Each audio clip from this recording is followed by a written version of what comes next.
Welcome back to Outdoors with Larry Ray on ESPN 790 AM, brought to you proudly by the Tennessee Wildlife and Resources Agency.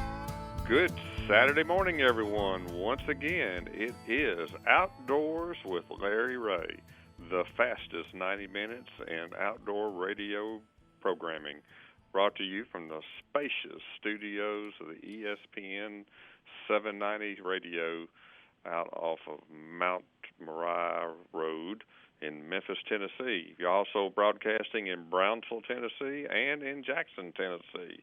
All things you want to know about the outdoors you will find with Larry Ray, whether it's hunting, fishing, backpacking, boating, anything and everything will get talked about by Larry Ray. And without further ado, the one and only, the oracle of the outdoors, Larry Ray. Oh, I love that. How about a little applause for that, okay? I love that oracle. You know, when he throws that oracle in there with that deep FM voice, you know, it just goosebumps all up and down my back here and everything. It must not take much. It doesn't take much when you get to be my age, Frank. Frank Barton, how about that for introduction? I saved it for the last. Frank means a lot to me over these many years. He has put up with me when I can't duck hunt with him, and he goes out there, and I still try to kill a deer and all these different things. But we have been friends for a long time. We was talking about that just about back there early in the show when we were talking to Mike Butler about Asian carp, and I was probably first introduced to that on the Mississippi River in Frank's airboat, me and my wife Miriam, and Frank took us for a cruise, and I think, Frank, we went up into a couple of chutes, didn't we? And the fish. I would take that airboat back behind the sandbars and places that you normally couldn't go to because you couldn't get to it because it's, I just go across the sandbar. I don't think anything of it, but I was probably one of the few people that was able to find some redeeming quality to the Asian carp in the river, and that was just by taking people out and watching them jump. And, well, it was. But I can tell you from firsthand experience. Yeah. If you're going 25 miles an hour in an airboat and a 15-pound carp hits you in the leg, yes, it hurts. It hurts.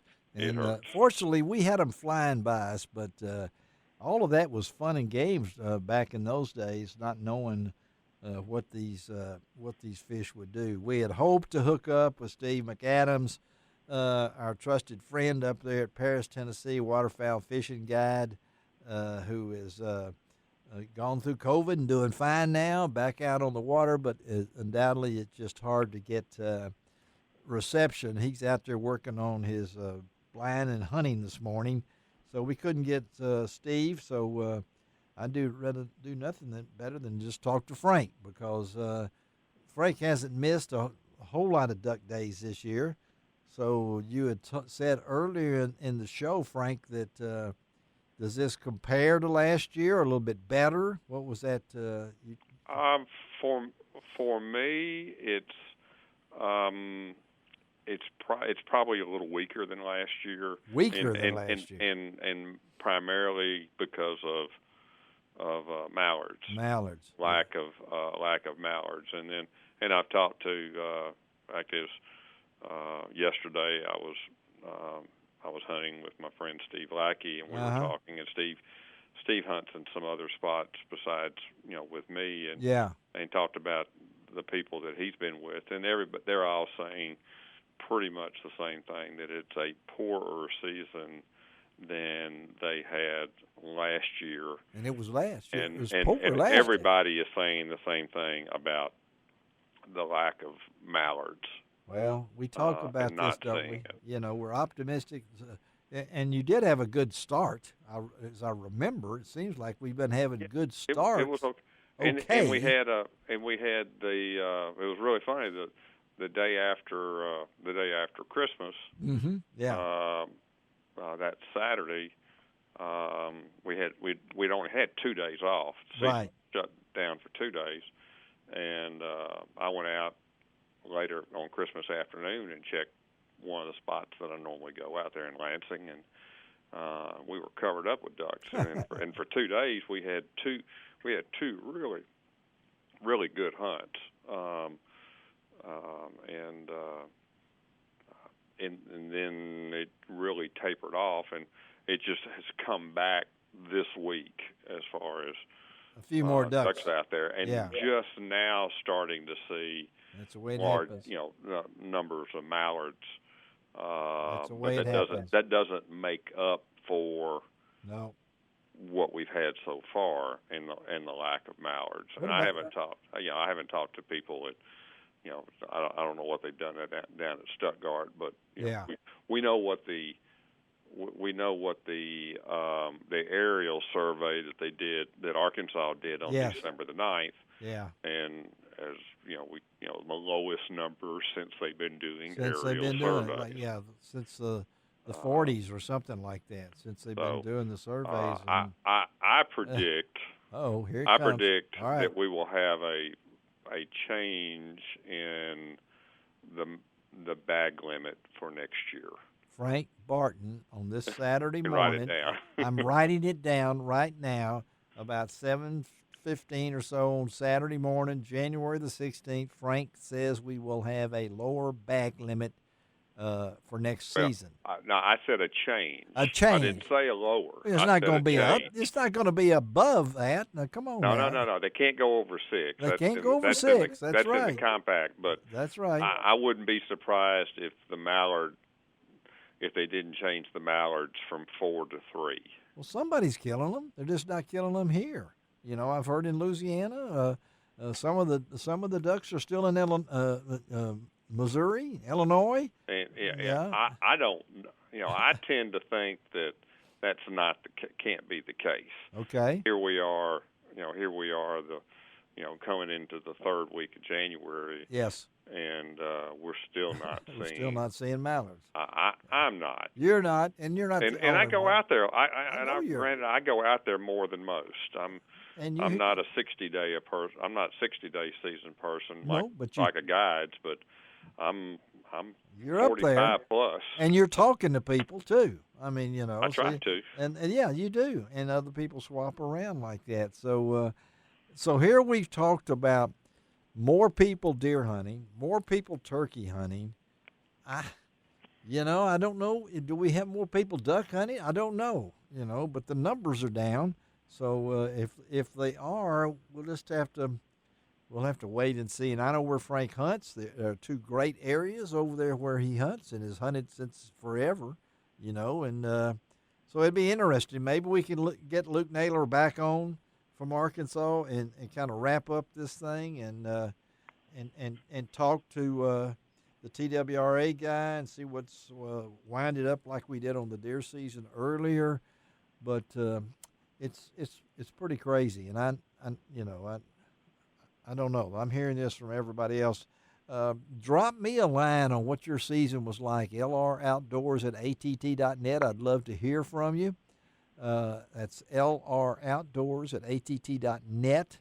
The best comment, I may be able to get you a prize or something. And it may be, Larry, it may also be that we've been relatively drier than normal in Arkansas. Yes. Up until that big rain that we had a few weeks ago, we haven't had an awful lot of water. Now the river's gone up and down, and those people that hunt on the Mississippi River and White River and red, not red, but mainly White and Mississippi. Vine River, all the rivers around here. Whether you go to the Yazoo. But like this week, I mean, the Mississippi River gauge at Memphis fell close to 9 feet in 4 days. Yes, it did. Yeah, I meant to mention that earlier. And when that happens, ducks, there'll be a lot of change in where ducks are. Well, there's a blizzard going on up north. I don't know if it means anything for us when these final days, but I know that Frank hunts them hard, and he has a great effort. He loves to be out there, and I think we may have Steve McCadams. We got Steve McCadams. We have Steve McCadams on for the final segment here. He has got a signal. He's standing on top of a pole at Big Sandy, up on top of it. Well, that's about right. I'm out on the Tennessee River, standing on top of an island. Okay. Well, we only have a few minutes left, but thank you, buddy. I appreciate you. First of all, I want to make sure you're okay. I understand that you had the symptoms of the dreaded disease, and yeah, I'm alive. I'm alive and well. I tested positive back before Christmas and had a mild case, thank goodness. And you're it back. Delayed me duck hunting a little bit, but my wife and I rebounded fine, and we're doing good. Well, that's great. So Frank Barton is listening in as you talk here. We've been talking about the duck season. So we got a few minutes here. So tell us what's been going on. Frank was just moaning about the lack of mallards in East Arkansas. So what's about the Tennessee River in your area? Well, I'll agree with Frank. It has been bleak around West Tennessee and up here around the Kentucky Lake area. We just do not have the numbers. We're not seeing them. That's what not Frank. killing them. And even here on the Tennessee River, we're normally seeing a lot of divers by this time of the year. Goldeneye, bufflehead, and bluebills, and a few canvasbacks and redheads. We do not have the divers either. So it's been quite a mystery. And then further west in O'Bine and Forkadere and Hatchie Bottoms, it's been tough as well. We had a good rain after New Year's. Yes. Usually after we get flooding rain like that, a lot of ducks come up those river bottoms, but they did not do it this year, and it's been quite a mystery, frankly. How do you tell your clients that have been with you for years? I know you want them all to have a good hunt. We still have about 10 days or so left or like that. As a guide, how tough is that on you?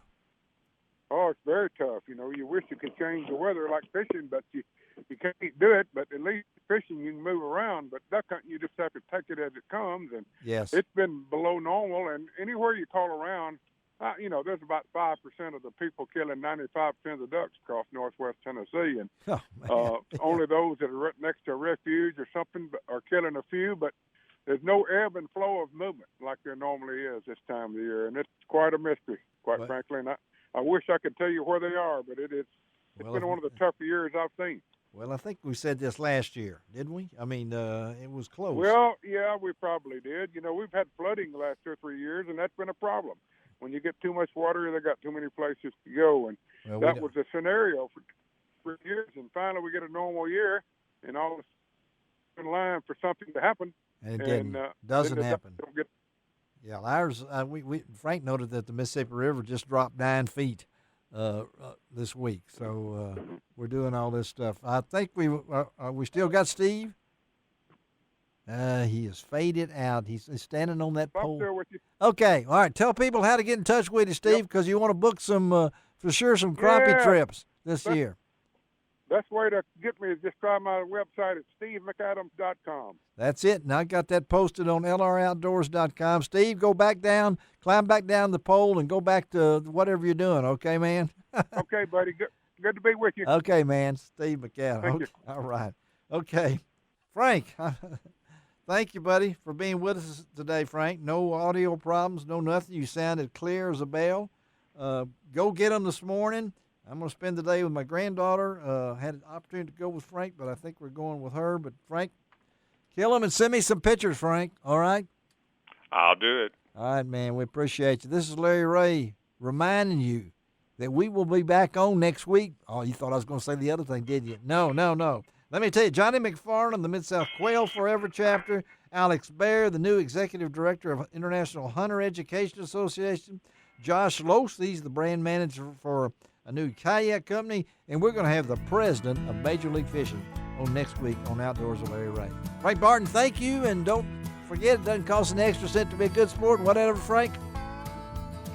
God bless the USA.